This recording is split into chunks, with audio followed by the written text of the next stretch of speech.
So, first of all, good morning. Somebody came to me and asked me for some money this morning so that they can get some groceries. And their ask wasn't big. So it wasn't like it was a hard thing to really do. And plus, this person is, all things considering, and it really isn't much to consider, this person's a great guy. So I didn't have a problem doing it. But it reminded me of a lesson that needs to be taught. You never know when you're going to be down bad, right? You never know when life's going to life. Right now, we're in the middle of this government shutdown, regardless of who started it, who's finishing it, Republicans, Democrat, whatever the case may be. As an independent, you have to independently plan for these things. So let me introduce a concept to you. PMRs. What are PMRs? Personal money relationships, okay? See, relationships, you got targeted, tentative, transactional, and trusted. I'll say it again. Targeted, tentative, transactional, and trusted, right? So you may have a relationship with someone about a thing. It could be romance, it could be friendship, it could be a professional business relationship, whatever the case may be, and that's fine. But when you are down bad, right? Some of you all may say, well, I have a great credit score, so I can go on ahead and go to the bank. Okay, that's great. But what if banks are closed? What if you don't have access to those things? But you do have access to people, right? So how do you establish personal money relationships? Personal money relationships. Well, here's how you establish those personal money relationships. One, start with something small, okay? Start with borrowing $20, right? For 2 weeks. And then set that date, right? 2 weeks, you pay them back $20 or $30. I would say 25, right? Why am I giving them $5 extra than the $20? I want to thank them for going out on a limb, right? And borrowing me this money, right? It's kind of like an interest. Now, they didn't ask for it, right? But I'm giving them that interest. What does that do, right? All learning is transactional. All learning is relational, right? Education must be rigorous. Education must be relevant, but no significant learning occurs where there isn't a significant relationship. So you are teaching this person that you are a trustworthy person, right? And then what I would do after I pay that $25 back, I would borrow $20 again, right? And then in 2 weeks, guess what I would do again? $25 back, right?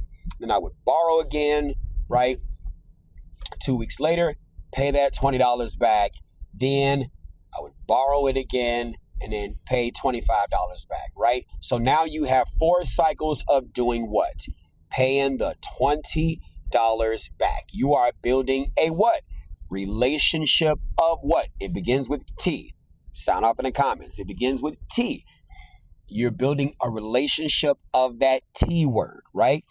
So then we can go on ahead and kind of up it. Okay, well, can I go you 30, right? Okay, so you built 4 cycles of paying that 20 and you paid $5 interest back every time they didn't ask for it, right? So you're beginning to be a T-worthy partner, right?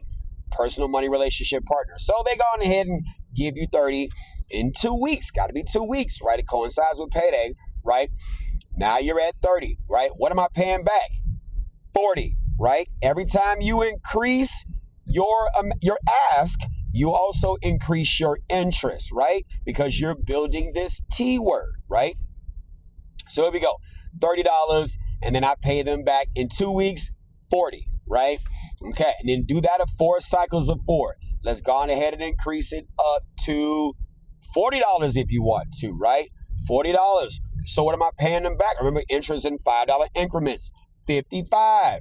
Do that for 4 weeks. Do you understand what I'm saying? We're doing this all the way up to the cap. What's the cap?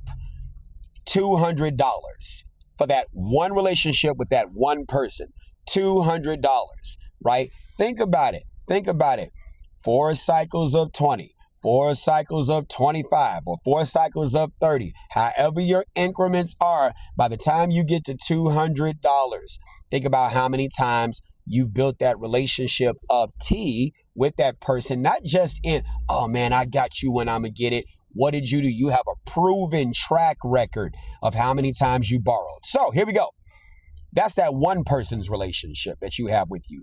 Just imagine that you have 10 people that you have these relationships with, right? 10 times $200. What is that? $2,000, right? $2,000. So that in the event maybe my math is off. No, I was right. $2,000. Okay. So you built a relationship of trust up to $2,000, right?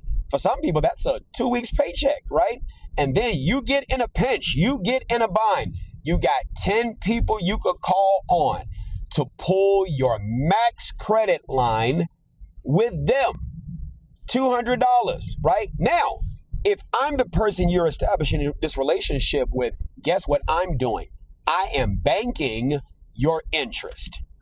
I'm banking your interest because I understand what you're going to do, and I know the max credit line is $200.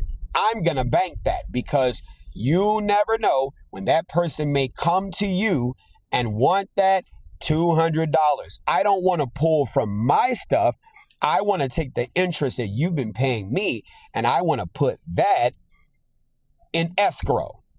Escrow you don't even know about. So that way, when you come to me, you're borrowing against what you've paid to me, not borrowing against what I got. You're borrowing against what you paid to me. So it's easy to say yes, right? It's easy to say yes, right? So that way, here we go. And your lending stops while you got that max $2,000. Now, I don't know that you got $2,000 in total. I'm only worried about my $200, right?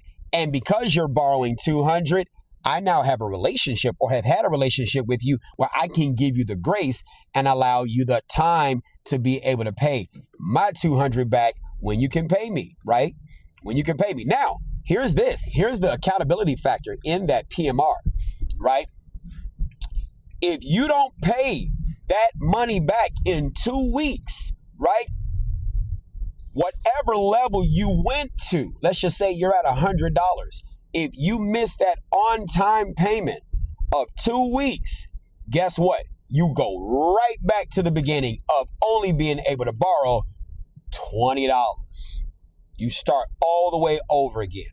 That's the consequence because you're building this relationship, and it needs to be a relationship of what? What's that T word? Sign up in the comments, right? So that way, when you really get in a bind, because you never know, you just never know, right? And you don't have to stop at 10 people. You can build as many PMRs with the max cap of $200, right? We're not trying to build it more than that because you want to be realistic. They have a life too. Lives, okay? Sign off. What are your thoughts on this, right? You can start this, right? You can start this. See, here's another thing too. One, never borrow what you can't afford to pay back in 2 weeks. That's the other part of the accountability. One. Two, and that's supposed to be one, that's supposed to be two. Two, it allows the lender to not be able to give or, lend to you what they can't afford to lose, right? And then three, this would encourage you to pay the interest.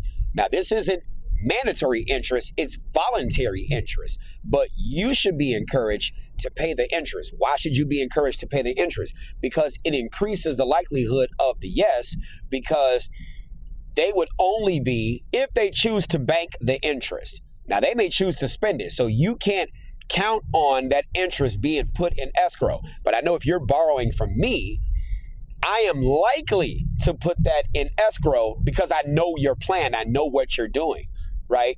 Especially if you're building a habit of trying to borrow.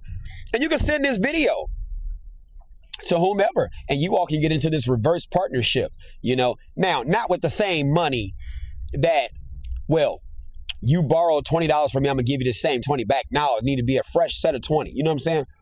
A fresh set of 25, because that way you each are building your own relationships. And that's important because I get nice people who know me or think they know me, and they'll ask me, well, can I, because I'm having hard times, I'm having this. And it's like, you're a great person, but you have not established a relationship in the personal money lending context. So I don't know you. And so that's my first reservation. Like, how many times have you heard of a person being screwed over by a friend you thought was a friend that you gave money to, and they screwed you over and didn't pay you back? So you got to start with something small and then build up that relationship, right? And so that stuff is extremely important to the point where, you don't want to damage that relationship. By the time you got up to $200, look at how many cycles of 25, 50, 75, 100, 125, 150, 175, 200, or 20, 40, 60, 80, 100, 20, 40, 60, 82, or even 10, 20, 30. You get the concept. You get the concept. How you start is how you start. The cycles are what the cycles are, but the payback is 2 weeks. It's got to be 2 weeks. It don't have to be 2 weeks, but for me, it's 2 weeks for me because that's payday, And I have templates in my phone that are already set up. So as soon as you ask, I'm sending you a quick text message to let you know the terms and conditions, right? And then just all by text agreement. You see what I'm saying? And the thing is, I start off by giving you $20 or $25. I can afford to lose that. So if you damage the relationship from the beginning, that's on you. That is on you if you damage that relationship from the beginning. But if you are truly serious about building that relationship, you won't want to damage it because you never know when you're going to be down bad, right? So what are your thoughts?